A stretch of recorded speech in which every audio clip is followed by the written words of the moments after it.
want to say that when I voiced my opinions on it, that you claim are your own, he responded that he hopes I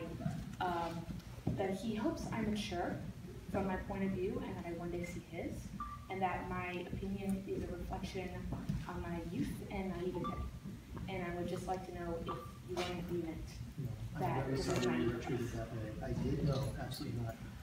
I have received a few emails, I'll say not many, that have been kind of in that vein, and I have always responded very briefly and without, I would say curtly, but without any agreement. Those emails are uncomfortable to receive, and I'm sorry you were treated that way. Okay, yeah, he was very disrespectful. He mentioned that he has a quote-unquote fat wallet and that he will be sitting on it this year. It's of no interest to me. I mean, I want to, in alliance with you, I want to say that does not make any difference in how I'm going to respond to someone. There is no reason to disrespect this movement and what you're doing. And I've not received many emails like that. And I don't, obviously I don't know who you're talking about, but I've received a small number, count along with them, out of the many I've received. I just hope that, you know, the alumni of the school can remember their experiences here. He brought up the Vietnam War in our conversations, which I found a little inappropriate, and mentioned that he'd been part of student activism during the Vietnam War, but that this was uncalled for, and he used the term reverse fascism, which I would like to point out is not a thing at all in any way. And that there is no way in which students speaking out against injustices can be perceived as fascism. So I know I didn't get any email that had reverse fascism in it, so it sounded like you really elaborated with you. I want to emphasize how rare those emails, that kind of email has been to me. There have been a lot of emails supporting the idea that this is an important cause. I will tell you the main thing that you might regard as critical of your movement is many of those emails support the idea of dialogue as the way forward. But beyond that, I don't feel, as I say, I've gotten a tiny number of emails that have made me so uncomfortable because I feel they have just kind of diminished the important cause that you're embracing and been disrespectful. I agree with that characterization of the small number of emails that I've received. But in our conversations, you said that you responded in agreement with them. Now you're going to have to give me a name, and I'm going to have to check because that absolutely. I believe the school is following up with them. I believe my department is following up. It is absolutely not the case that I've responded in agreement with those kind of emails. I know because when I see an email like that, I think very carefully about how to make a short and highly neutral response in the vein of, thank you for sharing your opinions. I'm not going to ally myself with that kind of perspective.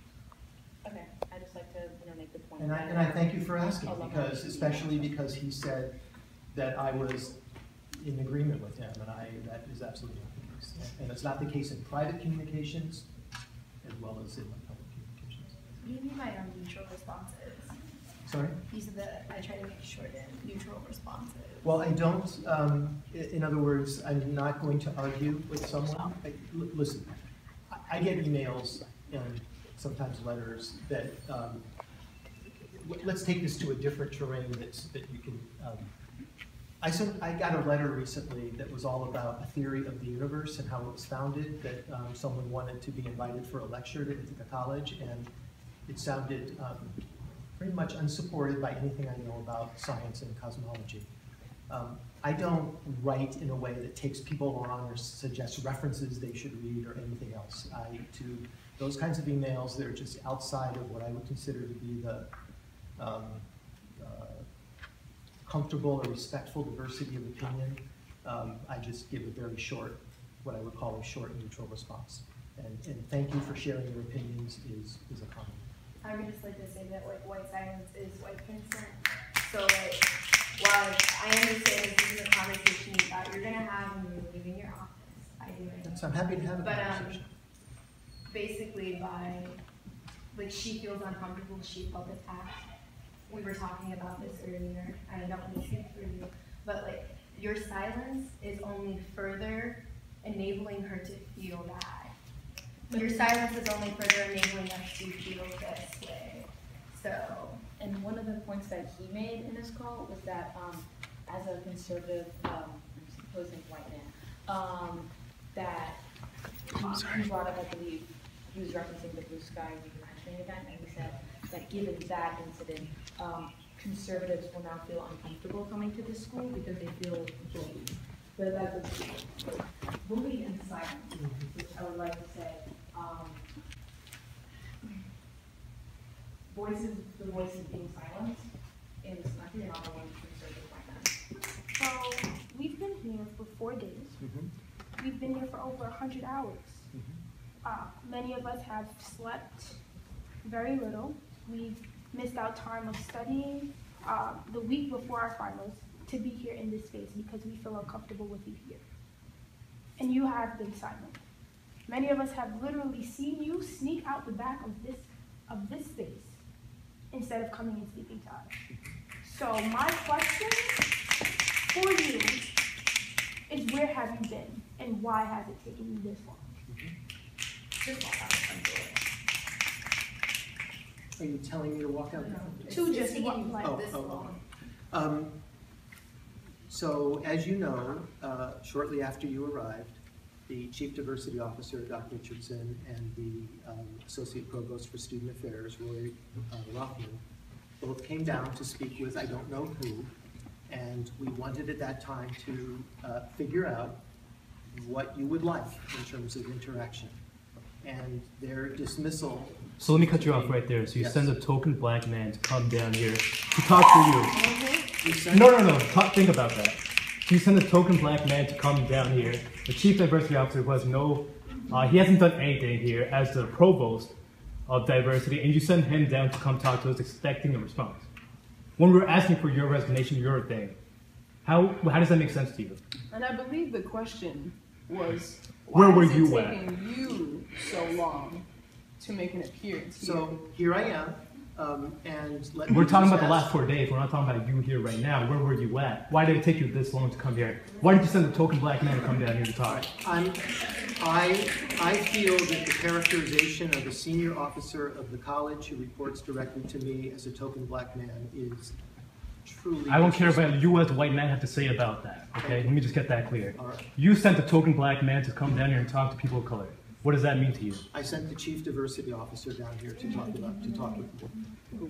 What I would like to ask, now that I'm here. This is our space. No, this is our space. You didn't go. I'm sorry, what This did is you our say? space right now. Let her ask that question. Now that I'm here, I would like to know, yes, what questions would you like to ask? Okay, you said we, right?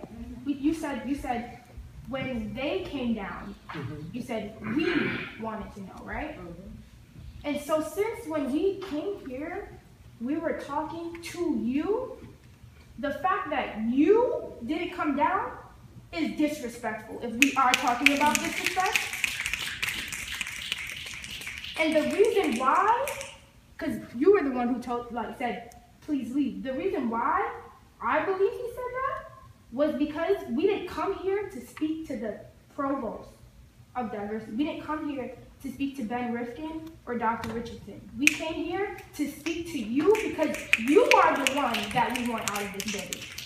Okay, well, I apologize for not having understood that. I think you know how to communicate with me. It's pretty clear what we wanted here and what we were here for. It was not clear to me that you How were is here this not to clear? talk with me. How do you consider yourself a capable president if you don't understand a clear message that we wanted you here?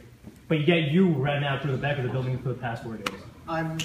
I know this is your last, I understand that this is your last evening in the building, and I came through the lobby in order to ask you about your experience and any thoughts that you want to share with me. Last I checked, you were headed for the door.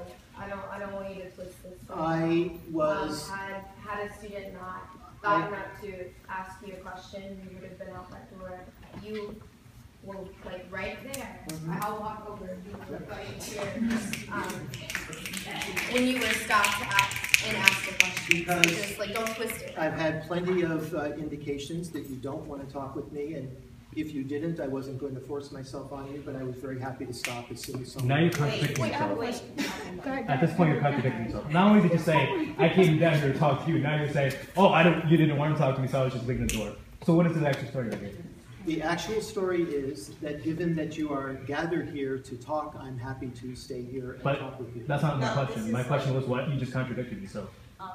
I don't see the contradiction. Okay, what you're saying to this student right here is He doesn't see the contradiction with with that. friends and whatnot. Oh, they're saying how like we are to like move movements we need dialogue. This is the thing that you're thinking. We do not need empty dialogue. And what you deliver consistently is empty dialogue. And I mean you don't realize that.